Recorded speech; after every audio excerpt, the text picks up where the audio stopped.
Ever wonder what happens when a movie doesn't just fail, but seems cursed from the start? We're not talking about a few bad reviews or a slow opening weekend. These films left careers in ruins, drove actors to the edge, bankrupted studios, and in some cases, nearly got people killed. From jungle set meltdowns and real-life injuries, to haunted productions and behind-the-scenes chaos so intense you'd swear the script was written by fate itself, these weren't just box office bombs, they were cinematic nightmares. And the craziest part? Some of them became cult classics. Others vanished without a trace, but every single one of them left a trail of disaster behind the camera. This is the dark side of filmmaking. And once you hear what really happened, you'll never look at these movies the same way again. It was supposed to be the war movie to end all war movies. Instead, it nearly ended the people making it. Apocalypse Now wasn't just a film, it was a descent into chaos. Director Francis Ford Coppola set out to make a gritty, surreal masterpiece about the Vietnam War. What he ended up with was 3 years of hell in the Philippine jungle. The weather didn't cooperate. A typhoon wiped out entire sets. Crew members caught diseases. Equipment sank. And as the chaos mounted, the budget exploded. What started as a $12 million film ballooned to over $30 million. Coppola had to mortgage his house just to keep it going. But the real nightmare? The people. Martin Sheen had a heart attack mid-filming. He collapsed in his hotel room alone and nearly died. He was 36 years old. Marlon Brando showed up overweight, unread, and unwilling to cooperate. He hadn't even looked at the script. Coppola rewrote the ending on the fly just to work around him. At one point, the director himself broke down.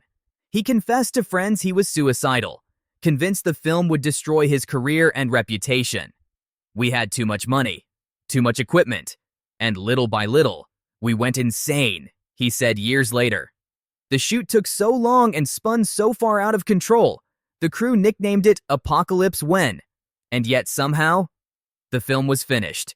Released in 1979, it won awards, earned critical acclaim, and is now considered a cinematic masterpiece. But behind every frame is a story of suffering, breakdown, and near death. A film so cursed, even its success came at a cost. But if Apocalypse Now was born from madness, the next film was marked by something darker. Real tragedy, caught on camera. This time, the curse didn't just ruin the production, it ended a life.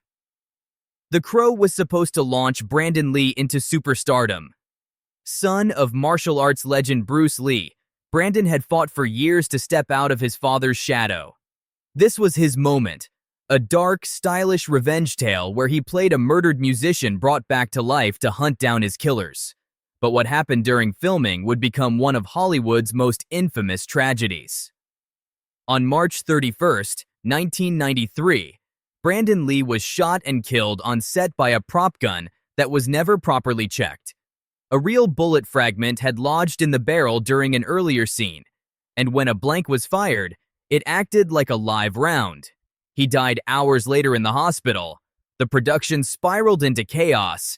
Investigations launched, lawsuits followed, and rumors spread fast about shortcuts, safety failures, and even a so-called Lee family curse, since Bruce Lee had died young under mysterious circumstances as well. Crew members had already reported eerie feelings on set.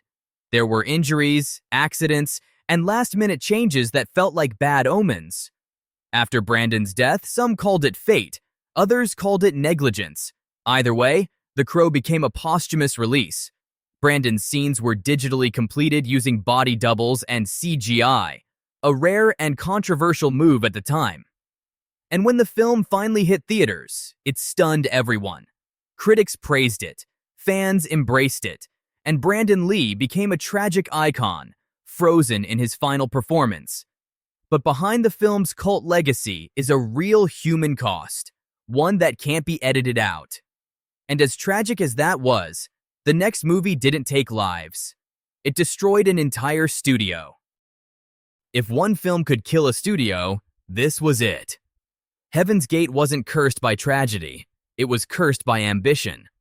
Director Michael Cimino, fresh off his Oscar-winning triumph The Deer Hunter, was handed the keys to the kingdom. A blank check, total creative control, and a sweeping frontier script about class warfare in 1890s Wyoming. What followed was a masterclass in excess, and one of the most infamous flops in Hollywood history. Cimino burned through time and money like it was nothing. He ordered entire sets rebuilt because they were 6 inches off. He reshot scenes over and over. Some reports say he demanded 50 takes just for a single shot of a door closing.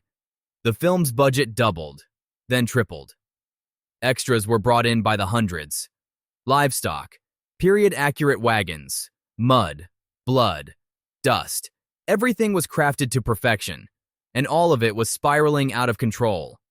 By the time Heaven's Gate wrapped, the budget had ballooned from $11 million to over $44 million, more than $150 million today. The studio, United Artists, was bleeding cash and desperate for a hit. What they got was a 5-hour rough cut that was completely unwatchable. The version that hit theaters was still over 3 hours long. It bombed immediately. Critics ripped it apart. Audiences stayed away.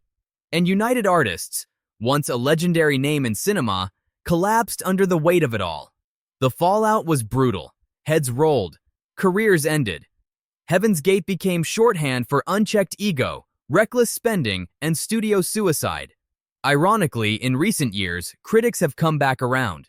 Some now call it a misunderstood epic, a beautiful failure.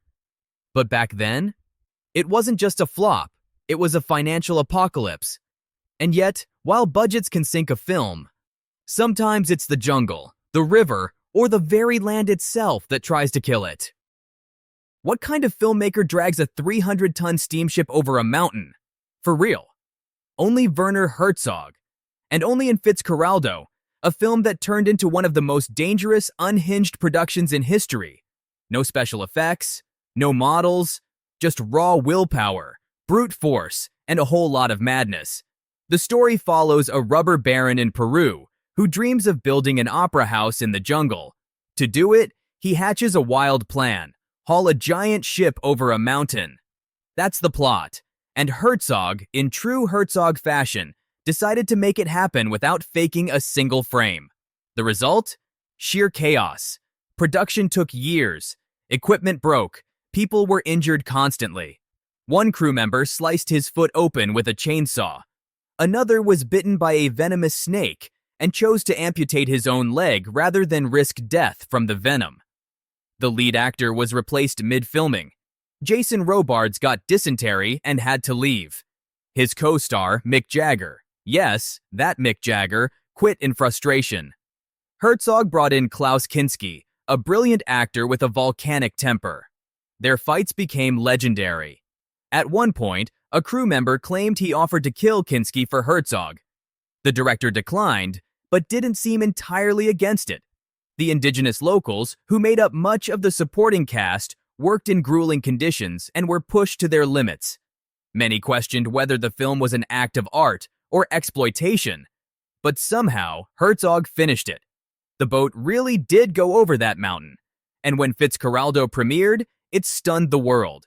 It won awards. It became a cult classic. But the behind-the-scenes story?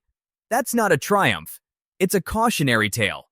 A film where the line between dedication and madness vanished completely. And if you think this was extreme, the next film pushed things even further by making the horror disturbingly real. When Cannibal Holocaust premiered in 1980, audiences didn't just walk out. They called the police. People believed what they saw on screen was real. And for a terrifying moment, so did the authorities. The film follows a documentary crew who disappeared deep in the Amazon jungle, only to have their footage recovered, revealing the brutal truth of what happened to them. The style was raw and unpolished, shot to feel like found footage before that was even a genre. But it wasn't just the style that had people convinced. The gore was disturbingly lifelike. Real animal killings were filmed on set. One scene showed a woman impaled on a wooden spike, so convincingly done that the director, Ruggero Deodato, was charged with murder. Yes, actual murder. He had to bring the actress to court to prove she was still alive. That wasn't the only controversy. Cast and crew were traumatized by the experience. Some of the actors went into hiding at the director's request to maintain the illusion that they had been killed. The special effects were too good, the violence too convincing, and the moral line? Completely gone. The film was banned in over 50 countries. Critics called it obscene, exploitative, and depraved. Others hailed it as a brutally honest commentary on media sensationalism and colonial violence. Even decades later, the debate hasn't stopped. Was it art, or just cruelty packaged as cinema? Today, Cannibal Holocaust is considered a cult classic and a blueprint for the found footage genre, but its legacy is drenched in controversy. And for many, it's still unwatchable. Because when a movie is so disturbing it ends in a courtroom, you know it crossed a line. But if that was a case of horror bleeding into reality, the next film is something else entirely. Pure chaos, real animals, and over 70 documented injuries on set. If Cannibal Holocaust blurred the line between fiction and reality, Roar flat out erased it. This wasn't a horror film. It wasn't a thriller. It was marketed as a family adventure about a man living in harmony with wild animals. What it really was a 96-minute panic attack. Roar starred Tippi Hedren, her real-life daughter Melanie Griffith, and over 150 untrained lions, tigers, leopards, and elephants. Not CGI, not animatronics. Actual apex predators roaming freely on set. The idea came from Hedren and her then-husband Noel Marshall, who wanted to raise awareness about wildlife conservation. So, naturally, they built a compound in California, filled it with massive cats, and started filming a movie where animals playfully interact with humans. What followed was a disaster of biblical proportions. Over 70 people were injured during the shoot. Marshall was clawed so badly, he was hospitalized for gangrene. Hedren was bitten in the head by a lion and fractured her leg when an elephant threw her. Melanie Griffith needed facial reconstructive surgery after a lion mauled her. Cinematographer Jan de Bont, who would later direct Speed, was scalped by a lion and required over 200 stitches. Insurance companies refused to cover the production. Crew members quit constantly. One of the film's taglines joked, "No animals were harmed in the making of this film." 70 cast and crew members were. And after 11 years in the making and a budget that ballooned past $17 million, Roar flopped. Hard. It earned just $2 million in its original release. But in recent years, it's found a second life as a cult curiosity. A surreal, terrifying time capsule of what happens when idealism meets total insanity. It's the kind of film you watch through your fingers. Not because of the plot, but because every second feels like someone is about to die. And believe it or not, the next movie nearly did the same to Kevin Costner's career and his crew. They called it Fishtar, Kevin's Gate, Mad Max on Water. But no nickname could capture how out of control Waterworld really got. What started as a gritty, post-apocalyptic adventure became one of the most expensive and chaotic productions of the 1990s. Set in a future where Earth is completely flooded, Waterworld followed Kevin Costner as a mutated drifter navigating floating cities, pirates, and drought-fueled desperation. On paper, it was a blockbuster. In reality, a slow-motion shipwreck. The entire film was shot on open water, an idea that sounded cinematic but turned into a logistical nightmare. Sets sank. Storms destroyed millions in equipment. Boats drifted off during takes. Crew members got seasick, dehydrated, and fed up. One cameraman quit mid-scene by jumping into the ocean and swimming away. The budget exploded from $100 million to over $175 million, making it the most expensive film ever made at the time. The studio panicked. Investors panicked. But Costner? He doubled down. Reports from the set were brutal. Costner allegedly overruled the director constantly, had his own $4,500 per night yacht, while crew members slept in sweltering tents and insisted on elaborate rewrites. At one point, his stunt double was almost swept out to sea by a rogue current. And yet, they finished it. Somehow. Waterworld was mocked before it even released, and while it eventually made its money back through overseas sales and home video, its legacy was already sealed. A bloated, ego-fueled epic that almost sank under its own weight. Today, it's considered a cult favorite. Strange, ambitious, and uniquely bold. But back then, it was the punchline to every Hollywood joke. And while financial disasters can end careers, the next film was stranger, smaller, and even more misunderstood, where the surreal became the story. It begins with a man in a swimsuit and ends with everything falling apart. The Swimmer, released in 1968, might be the strangest entry on this list. It doesn't have massive explosions, jungle warfare, or deadly animals. But what it does have is a quiet kind of madness. A descent into delusion, disguised as a swim through suburbia. Burt Lancaster plays a man who decides to swim home by hopping pool to pool across his wealthy neighborhood. What sounds like a quirky social experiment quickly turns into something darker. Each backyard reveals another crack in his life. A memory he's forgotten, a relationship he's ruined, a truth he can't escape. But the drama behind the camera was just as turbulent. Director Frank Perry was fired halfway through. Sidney Pollack was brought in to finish the film, but the shift in tone is obvious. Dreamlike one moment, brutally real the next. Lancaster clashed with nearly everyone. Entire scenes were reshot. Some actors were recast long after filming had supposedly wrapped. The final product was a haunting, surreal portrait of a man unraveling. But it didn't land. Audiences in 1968 had no idea what to make of it. Critics were split. The marketing couldn't explain it. And the box office returns were dismal. The Swimmer was quickly buried and nearly forgotten. But over time, it gained a second life. Today, it's considered a lost masterpiece. A raw, poetic meditation on regret, illusion, and the lies we tell ourselves to survive. It's not loud. It's not violent. But it sticks with you. And maybe that's why it flopped. Because The Swimmer didn't just show a man drowning. It made you feel like you were drowning with him.